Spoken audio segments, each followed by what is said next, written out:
مسلم لڑکیاں برائے فروخت ایک ایپ بنایا گیا ہے جس کا نام بلی بائی ہے۔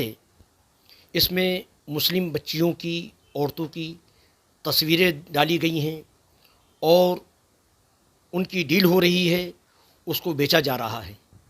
کیا ایپ بنانے والے اس کو پسند کریں گے کہ ان کی ماں، بہن، بیٹی، خالہ، پھوپھی کی اسی طریقے سے کوئی تصویر ڈالے اور اس کے ساتھ یہ حرکت کرے؟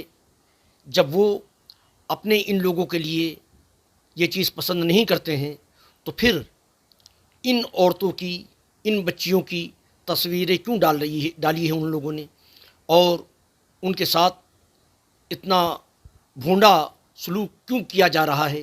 وہ بھی کسی کی بیٹی ہیں، کسی کی بہن ہیں، کسی کی خالہ ہے، کسی کی پھوپھی ہیں، کسی کی ماں ہیں، ان کے ساتھ یہ سلوک کیا جا رہا ہے جو قابل افسوس بھی ہے اور قابل مذمت بھی ہے۔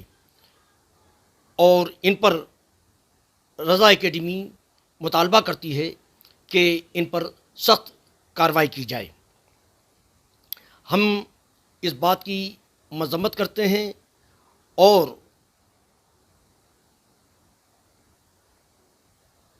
ہم ہندوستان کی عورتوں کو غیر محفوظ ہونے نہیں دیں گی،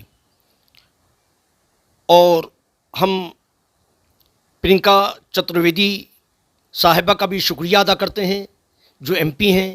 انہوں نے حکومت سے مطالبہ کیا ہے سخت کارروائی کا، اور ان کے مطالبے پر ایف آئی آر بھی درج ہو گئی ہے ان لوگوں پر، یہ معلوم ہوا ہے۔ یہ ایف آئی آر سرد خانے میں نہ ڈالا جائے بلکہ ان کی گرفتاری کو بھی یقینی بنایا جائے۔ ہم امید کرتے ہیں کہ حکومت اس مسئلے کو سنجیدگی سے لے گی اور ان پر سخت کارروائی کرے گی۔